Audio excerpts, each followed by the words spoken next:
Here's another show you can enjoy in the True Story FM family of entertainment podcasts. What's up, Supernatural superfans? I'm Chrissy Lenz. And I'm Nate McWhorter. And we're the host of Gank That Drink, a supernatural drinking game podcast. It's the podcast where we make up drinking game rules for a favorite episode of our favorite show, Supernatural. We recap the episode for you and let you know how all the rules played out. Then we let you know the drinking game rules for the next episode, so you can play along. Plus, members get every episode early and ad-free, with some extra bonus content chit-chat at the end of each episode as a member exclusive. So download Gank That Drink, a supernatural drinking game podcast wherever the finest podcasts are available. And or become a member at truestory.fm/gankthatdrink. And when you're out there in the world saving people and hunting things, you know, the family business. Keep the Gank That Drink motto in mind. Be excellent to each other and party on, dudes.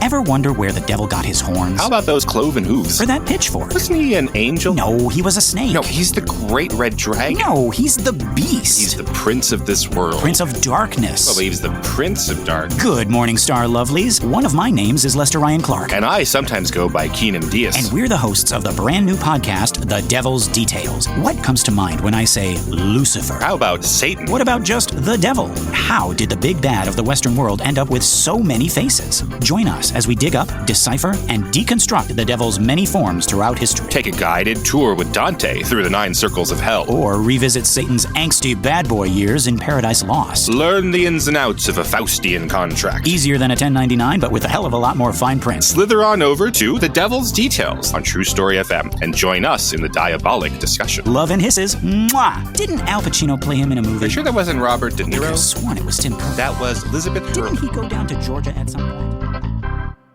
All the Feelings presents Sins and Virtues.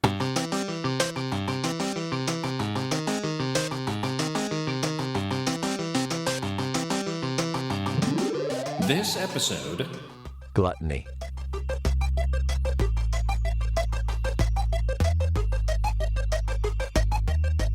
Ooh-wee! We got a humdinger today, Pete. We're on the farm. We're on the ranch. We're on today. the farm, yeah. And we're knee deep in the trough. Yes. Because, we're back to the sin side. Mm-hmm. The last one we did, what did we just do? Chastity? We did chastity. That was good. You'll remember chastity because of the Bluetooth-enabled lock for your genitals. Yes. You'll remember and like that. Bitcoin, I immediately forgot the password. And I am hurting. Yeah. And today, we're talking about gluttony. We're talking about gluttony over the years and our relationship with gluttonous behavior. And I'm here for it. It's once again, like chastity, made me a little mad. Interesting. I want to hear what you're so angry about. But wait, what are you angry about? What are we really talking about today? Well, in order to get there, we need to engage the support of our own AI malcontent, the ATF robot. Robot? Gluttony. Noun. A. Given habitually to greedy and voracious eating and drinking. B. A great capacity for accepting or enduring something.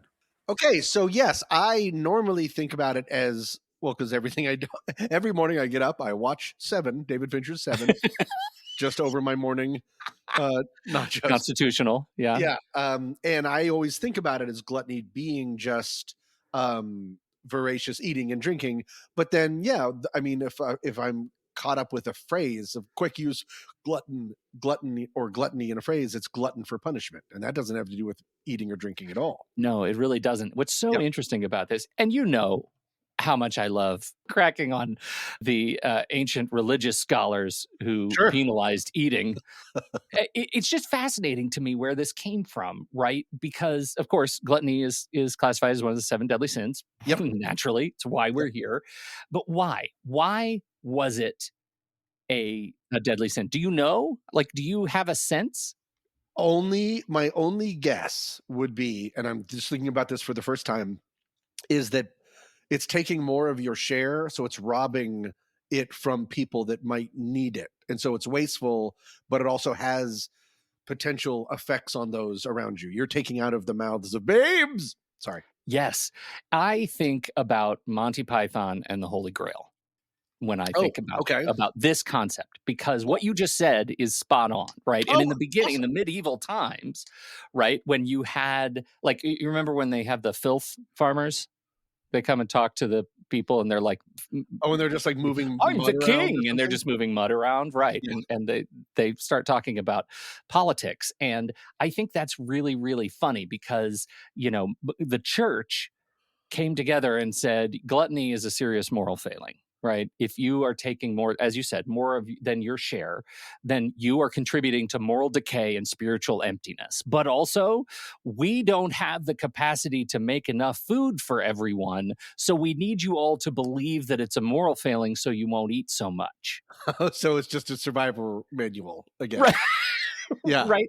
And versus so it being religious. Yeah. Yeah, that's exactly it. And that's why when food production improves, it's the French who are the first to lift up their heads and say, hey, do you know what? It turns out we actually like food. And when we put our minds and hearts to it, we're really good at it.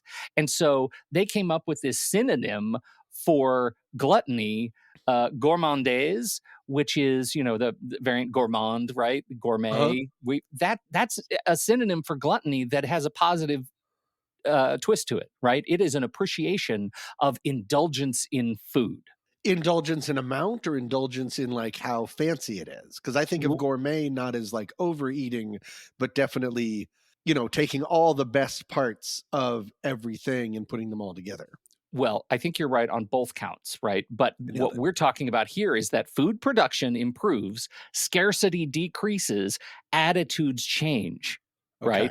And gluttony becomes something that's less of a cardinal sin and more of a I ate too much and I'm sick. And and that leads to more modern sort of interpretations of gluttony. And I think that's where it gets really interesting, because we have this certain understanding of eating and mental health, eating disorders, binge eating disorder, right? And those are very, very complicated mental health disorders. But there are actually reports of religious figures petitioning the Pope to say, we need to take gluttony off the list. It's changed too much. There are, it's just a really sort of complicated complicated thing. And that because we have such a moral, it has such moral weight, it's hard to change cultures. But just like the French did when scarcity decreased, you can change cultural identity around gluttony. So I think it's really interesting. And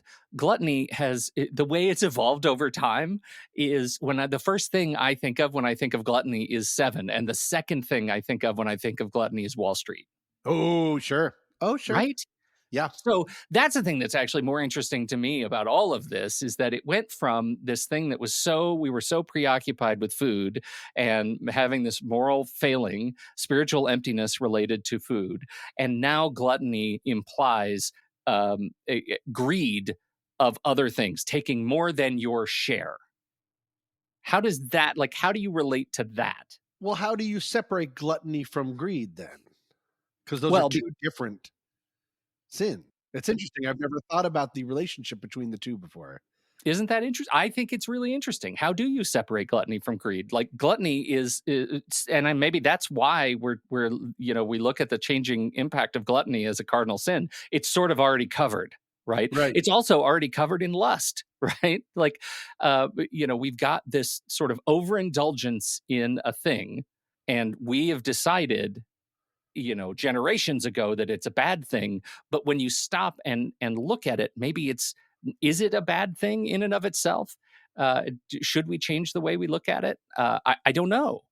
One thing that I just shooting from the hip that I separate greed, and I don't think this is, even if you look at the definitions, I don't know if this checks out, but greed seems more like hoarding. Like I want all of that and I'm going to keep it in my back room. Gluttony is I want all that and I'm going to consume it. Yeah, okay. Like gluttony seems like more of a use of something for better or for worse, whereas greed is just being sort of a miser. Yeah, I can totally get that. And I think that's why we get so much. That's why I think about Wall Street, right? Like Right. that's why I think about this idea of gluttony and its relationship to capitalism, Yeah. and the change from feudalism to a capitalist market was a drive for power and acquisition and consumption, right? Mhm. And that's sort of how we land here, where we are today, a consumerist society that has no real significant democratic ownership of goods. And as a result, we each need our own thing of everything that we have, and we need to consume everything. And when COVID strikes, we need all the toilet paper. We're Right. gluttons for toilet paper, right? Like those kinds of things, I think, are a really interesting model for how we think of acquisition and consumption, and frankly, continuous growth and profit. Right? Mhm. Profit is we can be gluttons for profit too. Sure. So it feels to me, this is why I think this is so interesting. Like if you look at the bell curve of like a understanding of gluttony, it starts as a moral sin, but it's a moral sin to drive appropriate consumption of food because we can't produce enough food and people are starving. Then we figure out how to handle food. That changes in the Middle Ages a little bit, and we have entire cultures that develop around appreciating food and eating a lot of it, especially when we look at, the royals, right? Like those are the best examples of lampooning gluttony, right? Is that they have these feasts of Right. gorging themselves. Like that's the stereotype. Gluttony changes and it's sort of becoming a sin again, right? Like we look at the people who are hurt by a culture of consumption and profit, the further class separation. And I think that's all rooted in sort of the evolution of gluttony toward capitalism. Yeah, well, and there's so many more now that you're bringing it up that way and opening it back up to capitalism. There's so many byproducts of a gluttonous system where we have, even just like single-use plastics Mhm. and everything is wrapped in this tiny little wrapper and then it all goes to a landfill and then it all affects future generations. That it's Yeah. not just I'm really full, I ate too much pie. Instead, it's I ate too much pie and I'm blocking out the sun with with the ramifications of me doing so many single serve, so many Yeah. don't think about the future, just think about the present. Yeah. Well, and I think you just made a really good point, that it is gluttony is the immediacy of Right. consumption too, right? Like that is the present. That's living in the now and consuming in the now. Yeah. Like being able to do that. Do you have a tendency to be a glutton over anything?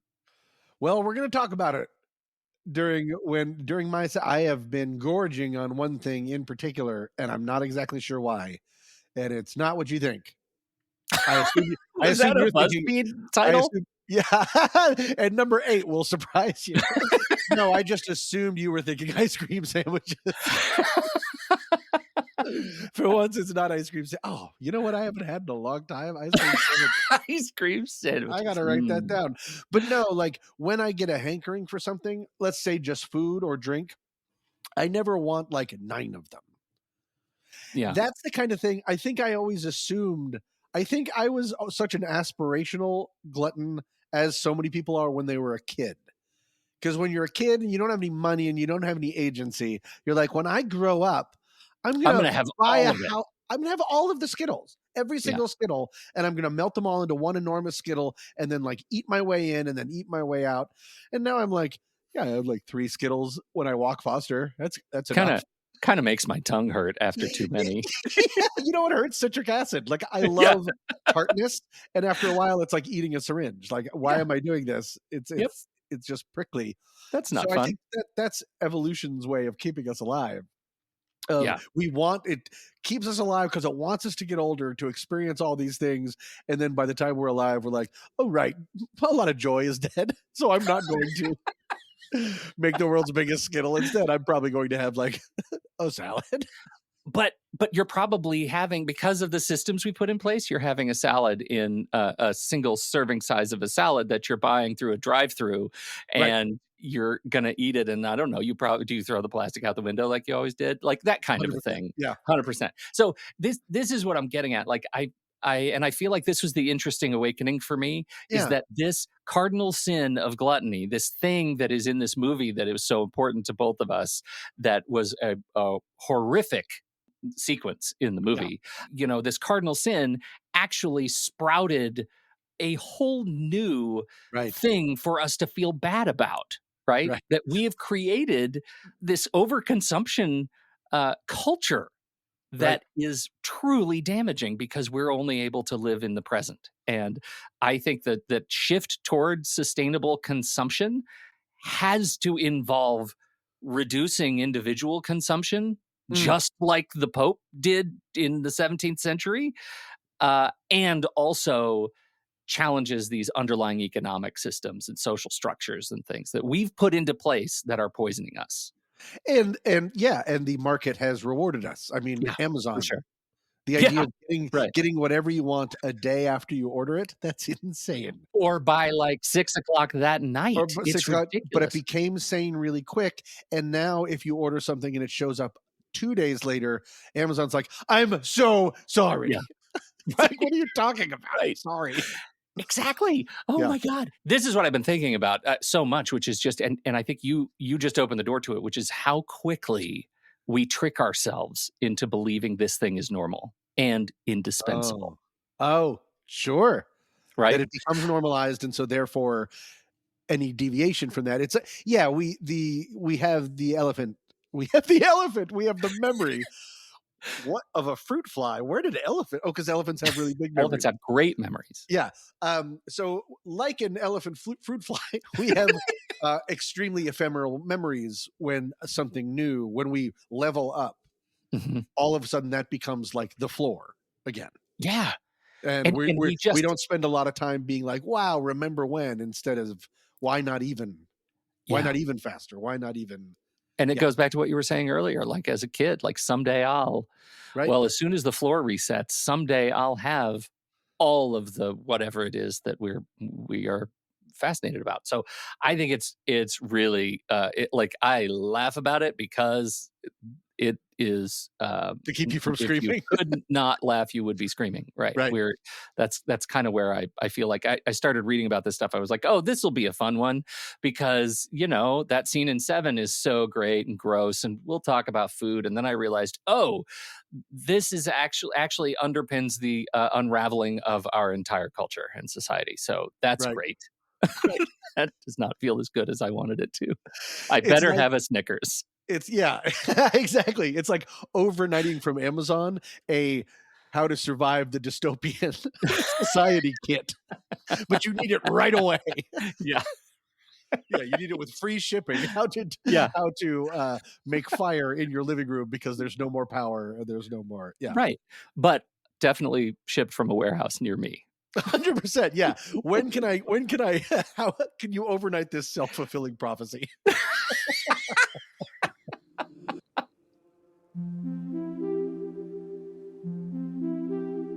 Gluttony by Joseph S. Salemi. A fixed and immutable law, says your belly and gullet and maw, demand satisfaction and digestive action, so stuff what you can in your craw.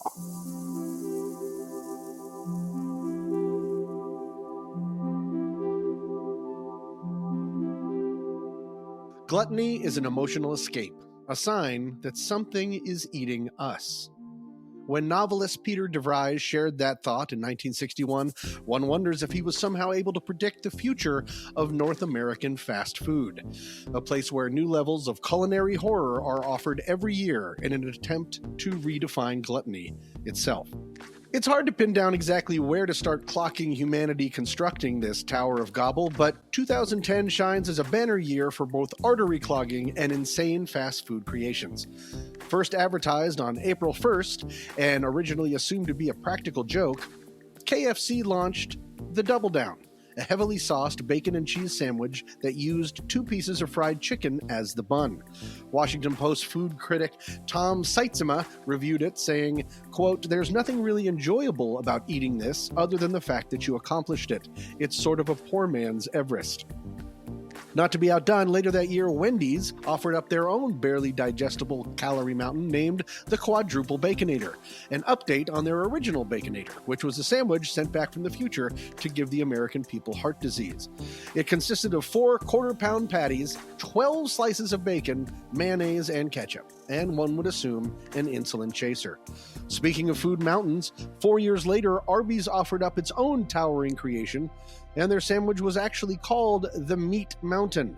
The $13 sandwich was made up of turkey, ham, corned beef, brisket, Angus steak, roast beef, bacon, chicken tenders, Swiss cheese, and cheddar. Of course, the response to this food disaster piece was immediately negative, and the sandwich was quickly pulled from the menu. Just kidding.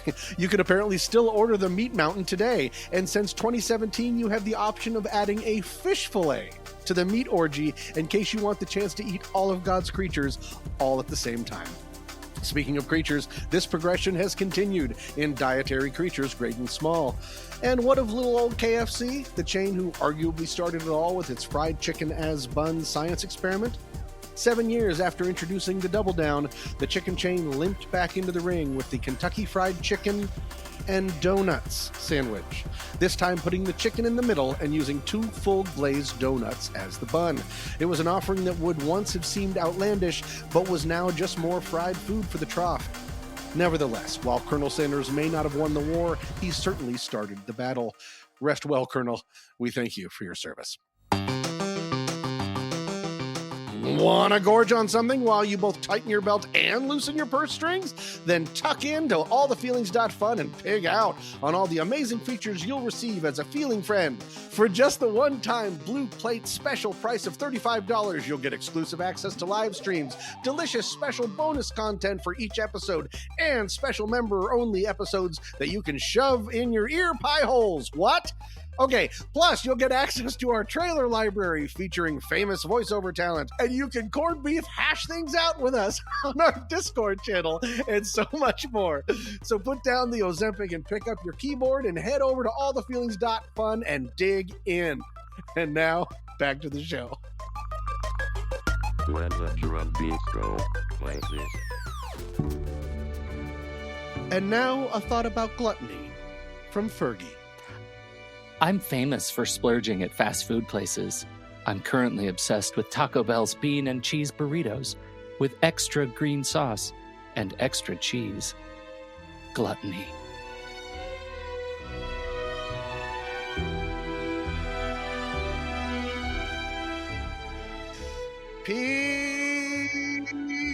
Peter!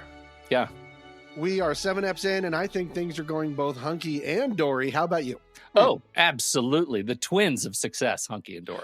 Hunky and Dory. That being said, I know I've been neglecting my duties so far this season, and it's high time I owned up to it. Pete, we are long overdue for a WTS/ATF guided meditation. Are you ready? I can't believe it's been so long. It's been a long time, right? Yeah, do it. All right, everyone, you know the steps. Take off your shoes and socks. Close your eyes. Take a deep breath. And clear your mind. Envision yourself outside, the warm sunlight on your face, the cool grass on the soles of your feet, because as usual in these meditations, you are barefoot. And as usual, you hear that same inexplicable construction site nearby. There's always a construction site nearby, but you're not heading over there right now. And you're relaxed, and you're breathing in, and you remember something funny your wife said at dinner last night, and you smile, and you're relaxed, and then you hear the construction workers in the distance chattering as they work, and then you think back to the dinner again, and actually, did your wife seem exasperated with you? I mean, she was laughing, but was there an edge to it? And you're breathing, and you see the construction workers look your way, and you're relaxed, and all of a sudden, the construction workers get a bit quieter? Are they talking about you? Maybe about what you're wearing? You've worried that maybe the t-shirt you're wearing is too tight and that people think the same thing but are too afraid to tell you, and you're relaxed. And you hear a bird chirping, and wait, that's not a chirp. Is that bird laughing at you because of your t-shirt? Or does your hair look a little weird from the top, but it's hard for you to see because the angle and everyone thinks so, but won't tell you when you're breathing? And now you're wondering if your wife told the construction workers how exasperating you are, and that's why they're still stealing glances your way. And now you're having trouble stopping your thoughts as they rush in faster and faster, and you open your eyes, relaxed and refreshed. Wake up. Wait, that's what you do for hypnotism. That's right. This was just a doesn't guided meditation end with, and you're up. I forgot. That's what they say. When you're coming out of a meditation, it's best to do it like cold turkey. As abruptly as possible. As abruptly as possible. Yeah. You just have like an air horn next to your box of Kleenexes. Right. How are you feeling, Pete? Feel good? I don't understand why you decided your segment made me feel so bad. Yeah. Yeah. For this episode, I would like to combine our current seasonal topic of gluttony with a throwback of sorts to our What's That Smell days, where we talked about individual anxieties we are going through. Yeah. Because I am going through something and it snuck up on me and I don't know where it's coming from. I do not have an answer for this segment. I want to sort of work through it a little bit together in the hopes that either talking about it will help. You may have some insight. The lines are open if you want to call in. Just kidding. That's not a thing. So you remember the second part of the definition that the robot read on top was having a great capacity for accepting or enduring something. Yeah. Okay. So Weird. Gluttony. I have been, as I said up top, I've been gorging myself on one thing for the last few weeks. Construction and I'm not sites. sure why the menu isn't changing. Pete, I cannot get enough of these construction sites. No.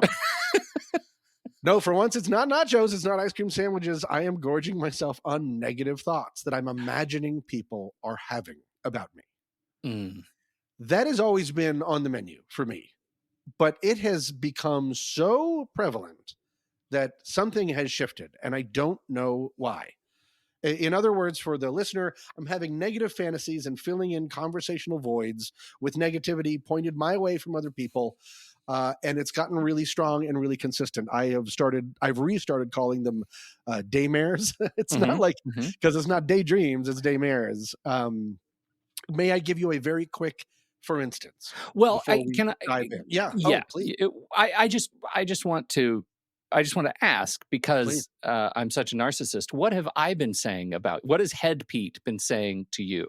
You are free and clear. You have not been a part of it. Yes. Okay. That's wonderful. That's a good way to maybe start, especially because you put the word narcissism in it. But no, that's good, because the first thing that if someone said that to me, I, not narcissistic like you're actually being empathetic. What you're saying is, do you have me adding to this hypothetical made up problem? If so, I want to take myself off that list. Something into the book. You are not on this list at all. Yeah, good. Because if your ears are burning and literally on fire, that's a problem. That would be, yes. Well, they are, because I can't use air conditioning in my dumb apartment while we record. God, it's so hot. But here is an example, and I'm not going to use really any proper nouns for the most part, but just in the past, let's say 2 weeks, I made a quick note of things. I convinced myself that I did a terrible job in a performance that I was actually really proud of. I was really proud of it. I did well. Later, I convinced myself I did a bad job. And then I went on to assume that the director of that show was disappointed in me, as was her husband, because her husband didn't particularly say, I loved you in this performance. So, of course, they are both talking about how I did a bad job and let the show down. And after another friend described she's going through some imposter syndrome for a class that she's going to be teaching, I wrote her some things that I've learned after my struggles with imposter syndrome and gave her just like a tip or two about how to try to get out of your own head, focusing on what you know. And she said she'd print it out and look at it every day. She was very thankful. And I felt great. And then I tore it apart, imagining that she was rolling her eyes and just saying that. So I'd stop trying to help. And as we talked about in the Feeling Friends Cold Open, I was recently on a family trip in Florida. And at one point, my uncle I was staying with my uncle. My parents were staying in a hotel. And at the end of the night, my uncle walked them out to their rental car. And it took a little while for him to come back in.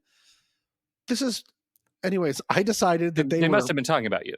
Yeah, that they were talking about me and probably how much weight I've gained. Even though I have not gained a bunch of weight. But that's where I decided. That's what it must have been. Yeah. It's coming at all times now, and I don't know why. And I want to talk it out because, again, I do believe this is a form of gluttony. I am force feeding myself with these daymares all the time. And it feels, just real quick, because you brought up narcissism, it also feels especially gluttonous and ironically greedy, because even though it's negative press, it imagines a world where everyone is talking about me all the time. Yeah. So there's no good side of this. Yeah. I'm shining a spotlight on myself, suffering from spotlight syndrome, but I'm in charge of the light. Yeah, you're in charge of the light and the Yeah. cues and everything. Right.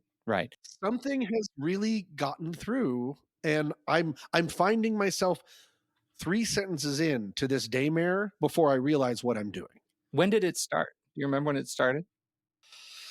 I would like to say I tried as hard as I could to find a flashpoint. But it feels I've been really noticing it within the last like 3 to 4 weeks. 3 to 4 weeks. All right. What was the first one? Was that the show that you did? That was one of them. Yeah. Yes, I performed. I was a closer in the show. Yeah. And I felt I did a good job. And then I saw the video. Oh, okay. Yeah. I saw the video later. I forget that the video always seems a lot flatter than it felt like during the time. And then I filled in the void, meaning people stopped talking about the show. It was like a week or 2 after the show. Oh, so no, let me make this about a month and a half then. I'm starting to spread back. So like 2 weeks after the show, no one's talking about the show anymore, other than words like this. But so I filled in all that silence with misremembering. If I'm rational, I can say misremembering glances, misremembering silence, and to the point that I actually apologized to the director. And she said, I did. And she said, I said, I hope I didn't let you down. She says, I haven't watched the video, but the video is always so much flatter and everything. I remember it being fun and exciting. Yeah. And I was like, okay, good. But, texts are texts and you can reread them however you want. Like, it's just, I think it's sometimes good to remind yourself in the cold light of podcasts, what is the utility of that? Right? Like, so rethinking about that. And I, it's sort of a, meaning what do I think I'm getting out of it? What is the utility of relitigating your performance in that video after the initial curve of enthusiasm has sort of gone down? Just of that video in particular, or just of that performance? You want to keep it?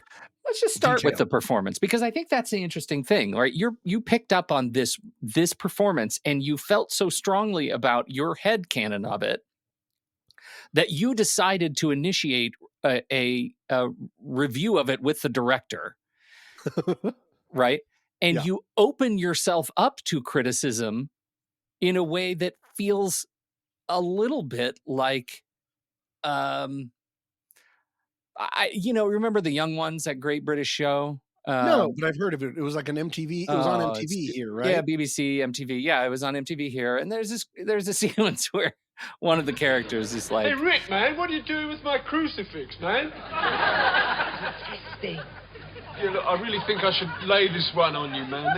That's a really negative way to kill yourself, Like, I've tried it hundreds of times. There's no way you can hammer in the last nail. It's just awful. British humor is outstanding. Right. But that's kind of what it feels like to me, right? Like it's all dissipated. So I want to ask the utility of opening this up again and trying to find pain and recruit others into examining pain on your behalf. Right. What good is it? Well, the answer is none, but irrationally, I think there's 2 things going on. There's potentially, I didn't know it at the time, but there's potentially a poor me, give me compliments. Like I'm fishing. Right. Potentially. Mm-hmm. Or there's some sort of weird, I'm just, instead of saying the word irrational over and over again, know that like when I look at it, you said in the cold light of podcast day, when I look at it straight on, I'm able to realize the fallacies, but that's not what happens at night. No, of course not. Right. I think there's some sort of power, or I think I'm protecting myself in saying, I know, we both know, but know that I know. Yeah. That there's something about like, it's tough to, the more damaging part of it, the scariest part is people talking behind my back. about things, and me seemingly not knowing it all and being like, la, la, la, la, la, la. Yeah. There's something worse about that. So it's almost like pointing out that I know, or at least bringing up the idea that I think is protecting me in some way. That if I assume people are disappointed in me, then it won't hurt as much if it turns out to be true. And it also won't make me seem naive and just sort of skipping through life when other people are feeling differently about how I'm living my life or my performance. None of that works or makes sense, but that feels right. No, I think it does make sense. It makes a lot of sense from the irrational I'm up at night thing, but also because I know you are, you have, when there is that conversation, potential conversation that's happening outside of your purview, you want to regain control of the narrative, right? Like, I'm a part of this. If I'm not a part of it, I have no agency. Yes. That if it's happening behind my back, that I need, in such an uncontrollable situation for me to at least envision the worst possible scenario, then that does give me some sort of weird feeling of control or feeling of agency. You're right. I said what you said slower. But it only I just realized I used all the words you used as if I was slowly coming up with them on my own. But it only works. Like, that whole plan is great. Like, I am an absolute advocate for imagining the worst so that when something slightly better but also bad happens, it's not as bad. But that only works if you can stop yourself from perseverating about it. Right. And that's where I seem to have lost a bit of control. Yeah. I don't even notice. It's like background music. I don't notice that I'm doing it. And the real worry of that is I know myself enough that daymare will become truth. Yeah. When I'm not looking, I will write down of that performance, well, you can't win them all. Instead of I've twisted something that was wonderful into something painful, but then I decided that was the truth. And that's not the truth. That sucks. Yeah. So that's why I'm really glad. I mean, the first step is being aware that you were doing it. Mm-hmm. And I'm on all cylinders. I'm bringing it up in front of a podcast, in front of all of our listener. Well, and this goes back to the first definition of gluttony, right? That habitually greedy and voracious eating and drinking, and we'll substitute eating and drinking for negative narcissistic thought spirals, right? This is maybe our favorite word, perseveration. Right, exactly. And so I think that's the piece that, like, it's habitually greedy, right? And I really think that an object lesson here is to figure out, like, how do you break that habit? If you get into this spiral and you are unaccustomed to being in that spiral, and you are not living with sort of chemical imbalanced OCD that leads you to those sorts of spirals, that maybe there is something that you can think about that allows you to break that habit, find some new triggers. You know what I mean? Mm-hmm. And I would say, like, does it potentially coincide with a change in medication? What does Bonnie say? I have not brought it up to Bonnie yet, because that is the sign of a perseverative narcissist right there, Tom. Interesting. Okay. That I'm going to figure it out myself, you mean? Yeah. Right. Yeah. Right. There has been no change in medication. But yeah, it almost feels like there was. I kind of wish there was. Right. There was a change in something. There was a change in something. And I think that's one of the most interesting things for me, is like, I can go on a med for a long, long time and there is no change, but something changes in me that causes the medication to have a different effect. Right. And right now, everything's hunky-dory. I'm feeling fine. But everything you're describing says to me that something changed, and it's either emotional, behavioral, or chemical. Right. The animal, mineral, or vegetable of whatever's going on in my dumb face. Yeah. Isn't that funny? Like, that's funny and horrible. And maybe it's just I took my eye. I mean, this is negative ideations. This kind of thing has been something that I used to truck in for a long time. Maybe I just took my eye off the ball a little bit. Right. And it crept back in. That these things are always there. Yes. But I've learned how to control them, not to just deny them, but control them and see. I mean, I'm already doing better. As I said, I'm just going to repeat one thing. The biggest step so far is that I'm aware of it. Yes. I've become 100%. aware of it, and now I'm putting the spotlight on it versus on this other thing. Yeah. And then the other thing that I've been trying to do, you talk about trying to break out of it, is because it makes me uncomfortable, instead of just banishing the thought, skittering it away and thinking about something else, I look right at it and I just generally Occam's razor it. Like, what is the more likely scenario? That they're talking about what they're going to do tomorrow or when they want to meet for breakfast, or that you've gained weight in Florida when everyone weighs too much and you haven't gained a bunch of weight. Like I just to stop in the tracks and look at it and try to bring it out again into the light is something that I'm really trying to work on more and more. Yeah. Because I'm getting full. Yeah. Right. I think it's, man, it's so hard because those part of the reason those things are so diabolical, these kinds of changes in patterns, is because like it is a specific lack of agency or lack of control that allows them to fester. Right. And it is only when it's like, I don't know, it's like ants in your kitchen, right? You see one. Why? Oh. Why would you? Oh, no. Oh, my God. Are those ants making fun of me? Do those ants know that they're not really scary? I'm so sorry. I even brought that up. But for the listener, I feel like I have to finish. You see one, then that's one thing. But you see, a couple more, and there might be a million in your wall. So Nope. No. Nope.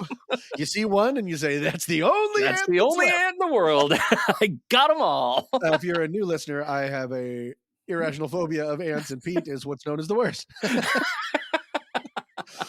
So it's something that I want to just keep an eye on, be very conscious of. I'll probably check back in later this season about it, just because it is something that is going on. I know it might be a little bit of a stretch to connect it to gluttony, but it is the thing that I have been most consistently and voraciously dealing with. Well, and I don't think I think that's like, we talk about as the evolution of gluttony has it's adapted over the cultural shifts of our Anthropocene era. Like the glutton for punishment is the other most used term, right? Like that's exactly what you are right now. This is the worst, and you are begging for more of it. And repetitive and negative thought spirals is no joke. I think I have one other way to potentially try and deal with it, and I wanted to try it by you just real quick. I'm going to fill those silences in with, I'm going to start talking so much crap behind everyone else's back. I am going to, after every single social engagement, I am going to write down all the dumb things they said, how tight their stupid shirt was. And then I'm going to go across the street to the construction workers and be like, get a load of this guy. You should have seen what Steve did. What a jerk. Yeah, I'm going to fill the void with my own toxicity, and no one will see it coming. What do you think? I think it's good. I think you need to make sure that it's balanced with some conversation to their face. To make sure, to not to say, so I'm going to talk about you. Yeah. It's going to be negative, but why don't you try to guess what it is while I go over here? Yeah. The worst. I'm about to aggro fan fiction, the fact that I can see your nipples through that tight shirt, dude, and it's unpleasant, and you should just know about that. Yeah. Because my journal is going to be heavy with ink tonight. Yeah. And your nipples look exactly like something, but I'm not going to tell you what it is. Goodbye. and you're awake. This whole thing has been a guided meditation. I told God, I'm coming to your country. I'm going to eat up your cities, your homes. I've got a stomach full. It's not a chip on my shoulder. I've got this growl in my tummy, and I'm going to stop it today. I eat too much. I drink too much. I want too much. Too much. D. Matthews Band.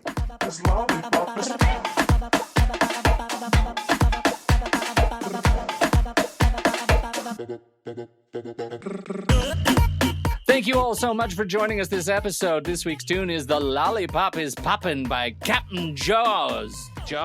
Nope. Jaws. Yeah. It says Joe, but that was an autocorrect. It's actually Captain Jaws. Oh, you nailed it. Yeah. Coming up next week, Tommy, what are we talking about?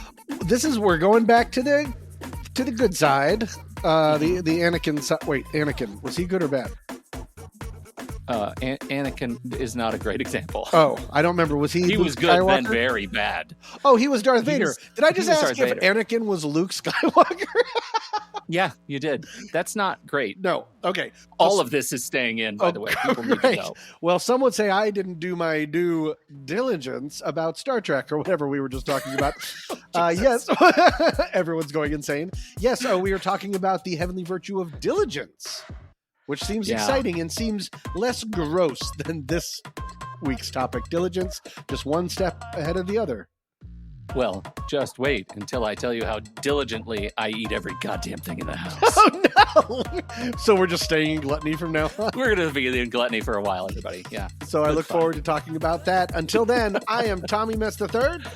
And I'm Pete Wright. Thanks for downloading. We'll be back next week right here with all, and I mean all, the feelings.